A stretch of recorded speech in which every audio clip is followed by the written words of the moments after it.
Hakim et le village de fous. Il était une fois, dans un petit pays entouré de collines et de champs d'oliviers, un homme très sage nommé Hakim. On l'appelait ainsi parce que son intelligence dépassait celle de tous les habitants de son village.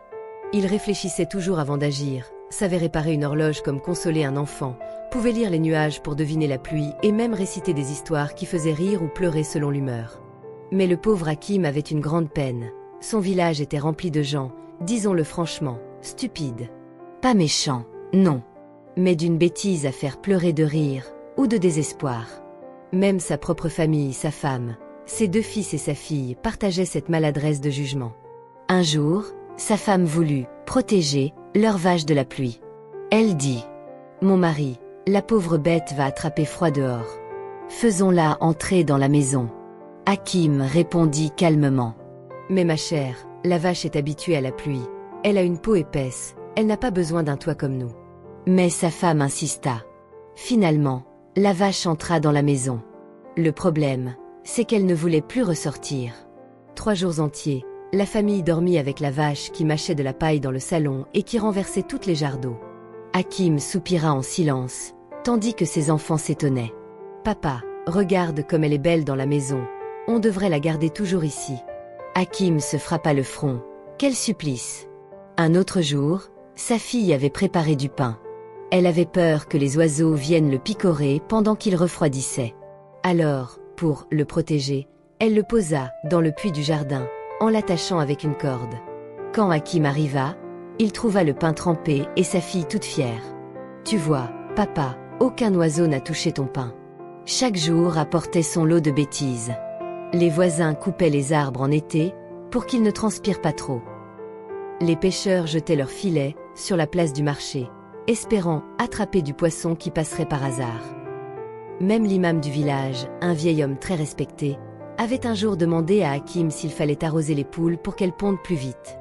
Hakim n'en pouvait plus. Un matin, il déclara à sa famille « Écoutez-moi bien. Je vous aime, mais je ne peux plus supporter cette folie. Je vais quitter le village et voyager.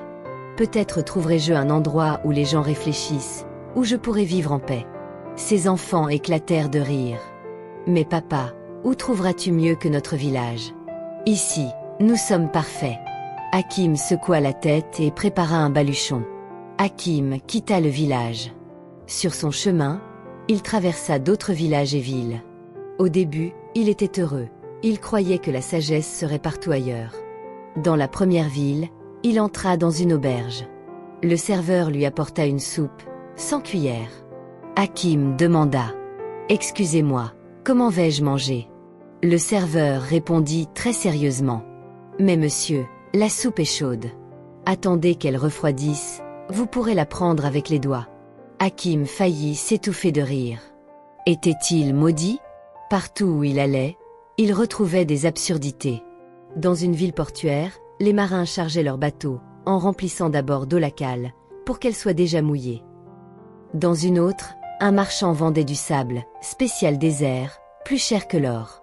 Et les clients achetaient. Hakim se rendait compte que la stupidité n'était pas seulement dans son village, mais partout dans le monde. Un soir, fatigué, il s'assit sous un olivier. Il pensa à sa famille. Certes, ils étaient naïfs, mais il l'aimaient. Certes, ils faisaient des choses absurdes, mais au moins leurs bêtises faisaient rire. Et une idée le frappa. Peut-être que la vraie sagesse n'est pas de fuir les sots, mais de vivre avec eux et de les aimer malgré tout. Hakim arriva dans une ville entourée de moulins. On l'appelait Borali, la ville du vent. Sur la place, des gens tenaient des rubans très longs, des ficelles et des cerceaux. « Que faites-vous » demanda Hakim à un monsieur à chapeau. « Nous vendons du vent en ruban » répondit l'homme, fier. Chaque ruban attrape un morceau de vent. Plus le ruban bouge, plus il vaut cher. Un enfant acheta un petit bout de ficelle qui flottait à peine. Il sauta de joie. « Maman, regarde. J'ai du vent. » Hakim sourit et demanda. « Et quand le ruban cesse de bouger, vous rendez l'argent ?» ?»« Mais non, » fit le vendeur. « Le client doit secouer le ruban pour réactiver le vent. » Dans une échoppe voisine, une dame vendait des sacs de brise. On y lisait « Brise du matin, édition limitée. Hakim ouvrit un sac. Il était vide. Où est la brise? Dit-il. Ah, répondit la dame, elle s'est échappée pendant que je préparais l'étiquette. Mais vous pouvez sentir son souvenir. Hakim se mit à rire, doucement, pour ne pas se fâcher. Puis il s'en alla, en pensant, même le vent a trouvé preneur. Rien n'est à l'abri de la bêtise. Mais tout peut encore faire sourire. Le soir, Hakim trouva une auberge avec une pancarte, nuit très complète. Qu'est-ce qui est très complet? Demanda-t-il à l'aubergiste. Tout, répondit l'homme. Vous aurez le dîner, le lit, les couvertures, et même les rêves. C'est inclus. Les rêves. Oui. Nous avons des rêves en commun. Tous nos clients rêvent du même rêve. C'est plus simple à gérer. La salle à manger était pleine. On servit à Hakim une soupe très claire, si claire qu'on pouvait s'y mirer. Elle est bonne, dit l'aubergiste. C'est une soupe à l'odeur. On met des herbes au-dessus, on respire, et on imagine leur goût. Ainsi, on digère mieux. Après le repas, on conduisit chacun dans une grande salle sombre. Au centre, un monsieur en cape souffla sur une plume. Somnolence partagée, déclara-t-il. Ce soir, rêve de balade au bord du lac. Tout le monde s'endormit en même temps, comme des pigeons sur un fil. Hakim s'assoupit mais, au lieu du lac, il rêva d'un puits rempli de pain, souvenir de sa fille. Il se réveilla avant les autres, amusé.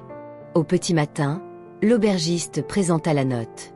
Dîner, nuit, rêve partagé, et supplément pour rêve non conforme, car on m'a dit que vous avez dérivé vers un puits. Vous facturez les rêves qui changent? Oui. Ici, on aime l'ordre jusque dans le sommeil. Hakim paya sans discuter, puis sortit en riant. Certains veulent contrôler même ce qui n'appartient à personne. Plus loin, un grand pont traversait une rivière. À son entrée, des gardes posaient des balances au sol. Pourquoi ces balances? Demanda Hakim. Nous pesons les gens avant et après le pont, dit un garde. Si vous pesez plus lourd en sortant, c'est que vous avez volé quelque chose pendant la traversée, peut-être des cailloux du pont. Si vous pesez moins, c'est que vous avez perdu votre politesse en chemin, et nous vous taxons pour mauvaise humeur. Hakim monta sur la première balance. Elle indiqua un poids. Il traversa calmement, s'arrêta au milieu pour admirer les reflets du soleil sur l'eau. À la sortie, la balance indiqua 1 kilo de moins. Ah! Cria le garde. Vous avez perdu la patience. Amende. Pas du tout, dit Hakim. J'ai respiré profondément. J'ai laissé partir 1 kilo de soucis. Ce n'est pas un vol, c'est un cadeau de la rivière. La loi, c'est la loi, rétorqua le garde. Hakim paya son amende en souriant, puis dit. Gardez la monnaie. Achetez-vous une bouffée d'air, ça pèse rien et ça rend meilleur. Les autres voyageurs éclatèrent de rire. Même le garde sourit, un peu malgré lui. Dans la ville suivante, tout était couvert de panneaux. Ne pas marcher vite, ne pas marcher lentement, ne pas rire trop fort, ne pas rire trop doucement. Les passants regardaient les panneaux au lieu de regarder la route, si bien qu'ils se cognaient entre eux, puis lisaient un autre panneau, ne pas se cogner. Au marché, un ancien lisait un long règlement pour acheter une tomate. Je dois vérifier si la tomate est conforme au sourire du vendeur, disait-il. Si le vendeur sourit trop, c'est suspect. S'il sourit trop peu, c'est suspect aussi. Hakim acheta une tomate au hasard, la lava, la croqua. Elle était délicieuse. Mais, protesta un inspecteur des sourires, vous n'avez pas respecté la procédure. Mon estomac n'a pas de stylo, répondit Hakim.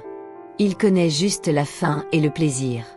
On le regarda, interdit. Puis une vieille dame hocha la tête. Cet homme parle la langue de la bouche. J'aime sa méthode. Hakim lui offrit la moitié de sa tomate.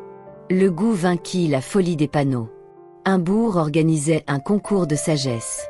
Sur une estrade, 3 juges au menton sérieux posaient des énigmes. Le prix, une cloche en cuivre qui, disait-on, donnait de la clarté à ceux qui l'écoutaient. On posa une question. Qu'est-ce qui nourrit sans avoir de bouche, voyage sans pied, et sauve sans armes? Le temps, répondit Hakim. Accepté, fit le juge. Une autre. Qu'est-ce qui grandit quand on le partage? La joie. Accepté. Un concurrent se leva et dit. J'ai une énigme. Combien pèse un sourire? Les juges se grattèrent la tête. Rien, dit l'un. Un peu, dit l'autre. Trop, dit le troisième, car il me donne mal à la joue. Hakim répondit. Un sourire pèse exactement le poids d'un souci qui s'en va. La foule applaudit, la cloche sonna. On lui remit le prix. Il la plaça à son sac, non pour faire le malin, mais parce que son son lui rappelait son village, les rires et la bêtise tendre des siens. Au fil des jours, Hakim pensait souvent à sa famille. Il leur écrivait des lettres simples. Aujourd'hui, j'ai vu un sac de brise se vendre comme un trésor. J'ai pensé à toi, ma fille, et à ton pain dans le puits. J'ai souri sans méchanceté. Embrasse la vache, mais laisse-la dehors, s'il te plaît. Mon fils, ne coupe pas l'arbre en été. Il ne transpire pas, il respire. Laisse-lui son ombre. Mon épouse, je t'aime. Je veux rentrer. Pas maintenant, mais bientôt. J'apprends que la bêtise n'est pas un mal qu'on écrase, c'est une fleur de travers qu'on redresse avec douceur. Il ne savait pas si ces lettres arrivaient. Il les confiait aux marchands, aux roulottes, aux oiseaux imaginaires de ses pensées. Rien que le fait d'écrire le raccordait au sien. Dans une plaine, on tenait un grand marché où chacun faisait l'inverse de son métier habituel. Les maîtres d'école apprenaient l'alphabet auprès des élèves, les cuisiniers goûtaient les plats des clients, les tailleurs confiaient des ciseaux aux passants. « Pourquoi faites-vous cela » demanda Hakim. « Pour comprendre l'autre côté » répondit une institutrice en traçant maladroitement un « A ». Quand on inverse les rôles, on apprend l'humilité et on répare des idées tordues. Hakim s'assit à l'étal d'un barbier, prit un peigne et se laissa coiffer par un boucher tremblant. Ils rirent ensemble de chaque geste maladroit. Hakim pensa, ici, la bêtise devient jeu et le jeu devient science. Il resta un jour entier à aider les gens à échanger leurs places puis à revenir à la leur, un peu plus doux, un peu plus juste. Ce fut l'une de ses plus belles journées. Ce pays avait une citadelle où l'on expliquait tout. Des guides parlaient sans s'arrêter. Cette pierre est grise, parce que. Ce banc est long, parce que. Ce chat dort, parce que. Un enfant tira la manche de Hakim. Monsieur, ici, si on ne sait pas pourquoi, on a une amende. Regardez, j'ai dit, je ne sais pas. Et on m'a donné ce ticket. Hakim se pencha. Tu sais, petit, le mystère est une fenêtre. Laisse-la ouverte de temps en temps. Mais on dit que le mystère fait peur. Le mystère fait grandir si on lui tient la main. Ils allèrent ensemble au guichet. Je viens payer l'amende du « je ne sais pas », dit Hakim. Et je demande un reçu pour « droit au silence ». La dame souffla, surprise, puis rit malgré elle. Elle déchira le ticket. D'accord, passez. Mais ne dites pas que je vous l'ai appris. Un soir, une tempête se leva. Le ciel devint lourd, un vent grossit, des branches claquèrent. Hakim chercha un abri et trouva une grange. Dans l'obscurité, il entendit un reniflement. Quelqu'un pleurait. « Qui est là » demanda-t-il. « Personne d'important » répondit une voix de jeune homme. « Tu es important pour toi-même. Comment t'appelles-tu » ? « Samir. Je suis parti de chez moi pour prouver que je suis malin. Mais je ne trouve que des bêtises partout. Et les miennes en premier. » Hakim alluma sa petite lampe à huile. Le visage de Samir était rouge d'avoir pleuré. « Tu sais, dit Hakim, la sagesse ne consiste pas à éviter la bêtise. Elle consiste à l'apercevoir, à en rire sans cruauté, et à choisir mieux la fois suivante. Et si je me trompe encore, tu te relèveras. Comme tout le monde. Comme moi. » La tempête cessa. Samir remercia Hakim et partit plus léger. Hakim se dit que, peut-être, lui aussi avait pleuré un peu à l'intérieur. Il sentit qu'il approchait de quelque chose d'important, le chemin du retour. Dans un village voisin, on organisait la fête des retours. On célébrait ceux qui revenaient après un long voyage. On leur lavait les pieds dans de l'eau parfumée, on leur donnait une soupe chaude, cette fois avec une cuillère. On écoutait leurs histoires sans interrompre. Une vieille s'approcha de Hakim. « Tu as voyagé dans des pays bizarres, mon fils. Que as-tu appris » ? « J'ai appris que la bêtise est partout, mais que l'amour peut la rendre supportable et parfois la transformer. J'ai appris que mon village me manque, avec ses défauts, parce que ce sont les miens. » La vieille lui tendit un petit pain rond. « Il a cuit trop vite, il est un peu cru au milieu. C'est notre bêtise du jour. » mange quand même, et dis merci à la vie. Hakim mangea, rit, remercia. Puis il fixa l'horizon. Il avait pris sa décision. Le soleil du matin éclairait la route. Les collines ressemblaient à des dos de gros chats qui dorment. Hakim, sa cloche en cuivre au sac, reprit paisiblement le chemin vers son pays. En traversant un gué, il aida une vieille dame à porter sa jarre. En longeant la forêt, il montra à un enfant comment écouter le chant d'un oiseau sans le déranger. À midi, il partagea son pain avec un berger qui confondait souvent l'Est et l'Ouest. « L'Est est là où naît la lumière, dit Hakim. L'Ouest où elle se repose. Comme nous. » Le berger hocha la tête, content d'avoir appris sans être moqué. Un après-midi, le clocher du village apparut au loin. Le cœur de Hakim battit plus fort. Il passa la porte, reconnut les maisons blanchies, les ruelles, et même le vieux chien qui dormait toujours à la même place. Sa famille accourut. « Tu es revenu », dirent ses enfants. « Te voilà », dit sa femme, un peu vexée, un peu soulagée, beaucoup heureuse. Hakim les embrassa un par un. Puis il entra chez lui. La vache était dehors cette fois, à l'ombre d'un figuier. « Bravo », dit-il. « Elle semble très heureuse dehors. »« Oui », répondit sa femme. « On a essayé de la rentrer, mais elle a refusé. »« Alors, on a compris. » Hakim rit, pas pour se moquer, mais pour remercier la vie de ce petit progrès. Les jours suivants furent remplis de scènes drôles mais tendres. Le mur peint au savon.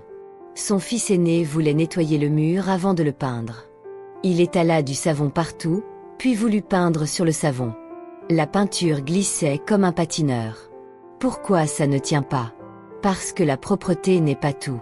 Elle doit s'accompagner de bon sens. Les fruits à l'ombre des feuilles, en papier. Sa fille, voulant faire de l'ombre au pastèque, accrocha des feuilles en papier sur un fil. Le papier claquait au vent, mais le soleil passait à travers. L'ombre qui protège est celle d'une chose réelle, dit Hakim.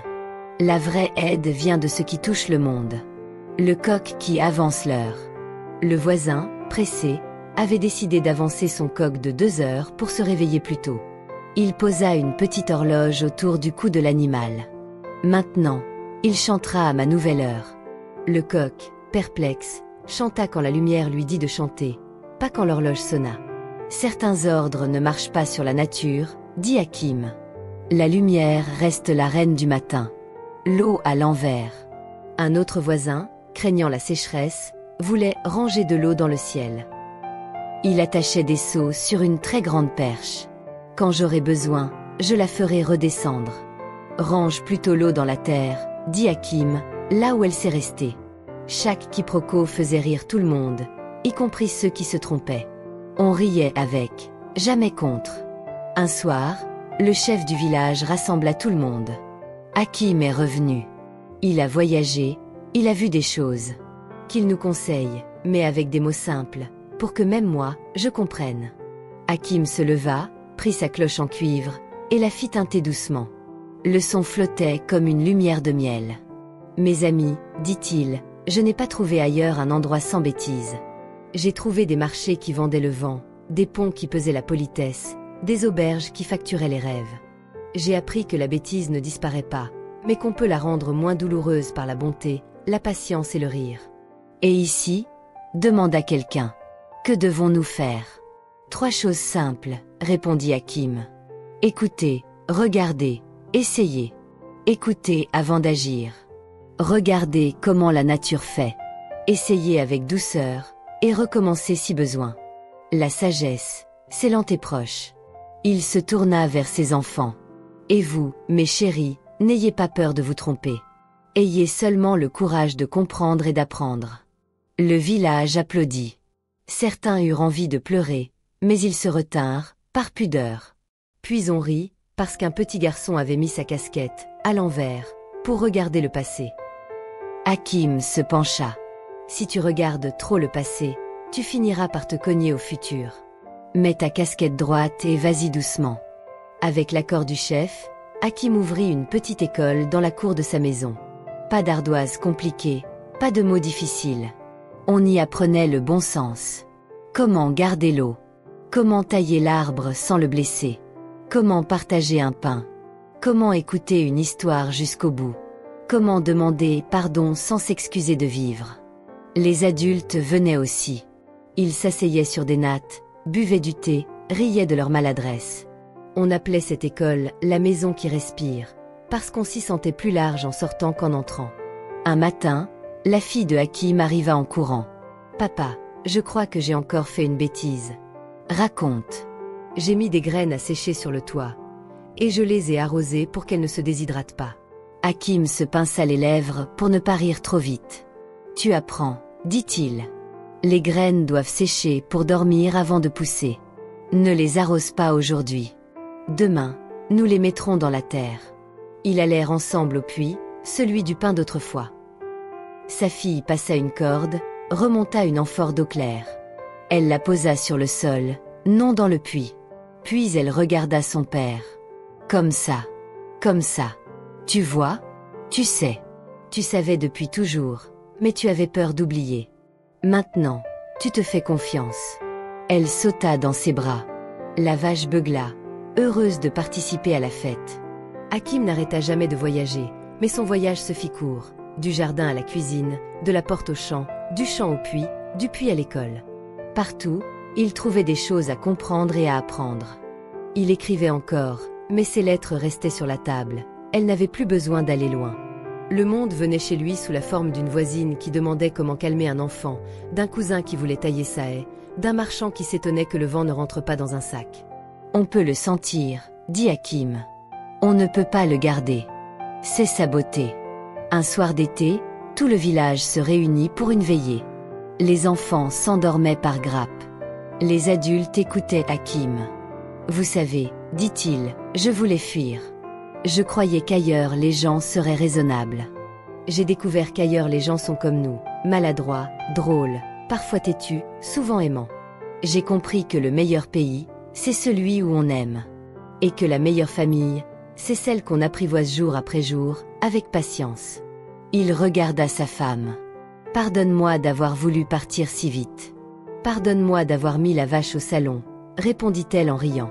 « Nous sommes quittes, dit-il. Gardons la vache dehors, l'amour dedans, et la porte ouverte. » La cloche en cuivre tinta, légère comme un merci. Le conte ne dit pas qu'ils devinrent les plus sages du monde. Le conte dit qu'ils essayèrent. Qu'ils rirent ensemble, avec leurs bêtises et de leurs bêtises. Qu'ils mirent de l'ombre vraie sur les fruits, qu'ils mirent l'eau dans la terre, qu'ils laissèrent le coq lire la lumière et non l'horloge. Le village resta un peu stupide parfois, mais il devint heureux souvent. Et cela, aux yeux de Hakim, valait plus que toutes les villes réglées, pesées, expliquées. Il était une fois un homme sage au milieu d'un village qui apprit à respirer. Et chaque fois que quelqu'un demandait « Où est le meilleur pays ?», Hakim répondait, simplement « Ici, quand on s'aime. Ici, quand on apprend. Ici, quand on rit. » Et il ajoutait, pour ceux qui avaient peur, « On peut partir pour comprendre. Mais on revient pour vivre. » La cloche sonnait, la nuit venait, la maison respirait, et les histoires s'endormaient debout dans le cœur des enfants. Un matin, Hakim apprit qu'au bord du village se trouvait un puits étrange. On disait que chaque fois qu'un habitant avait une idée brillante mais l'oubliait, elle tombait dans ce puits. Curieux, Hakim s'y rendit avec quelques voisins. En se penchant, on entendait des chuchotements. « Mets les tomates au soleil, pas à l'ombre. Ne donne pas de lait chaud au chat, il va le renverser. Ne mets pas la vache dans la maison. » Le voisin d'Hakim sursauta. « Oh, c'était mon idée. Je l'avais eue, mais je l'avais perdue. » Hakim sourit. « Vous voyez, dit-il, nous ne sommes pas dépourvus d'intelligence. Nous l'oublions seulement trop vite. Peut-être que la vraie sagesse, ce n'est pas d'inventer sans cesse, mais de se souvenir de ce que l'on sait déjà. » Alors il leur proposa un jeu. Chacun devait répéter à haute voix une idée simple du puits et la noter sur un panneau à l'entrée du village. C'est ainsi qu'on vit apparaître des pancartes utiles. L'eau va dans la terre. Le pain va sur la table. La vache va dans l'étable. Tout le monde éclata de rire en lisant ces règles évidentes. Mais grâce à elles, le village oubliait moins ses leçons. Un autre jour, la famille d'Hakim eut une idée étrange. Sa femme voulut cuire 3 plats à la fois dans le même four. Le premier devait cuire vite, le deuxième doucement, et le troisième restait cru au milieu. Comme ça, expliqua-t-elle, chacun aura ce qu'il aime, chaud, tiède ou cru. Hakim, d'abord tenté de s'énerver, décida plutôt de les laisser faire. Quand ils sortirent les plats, c'était une catastrophe. Le premier brûlé, le deuxième encore froid, et le troisième immangeable.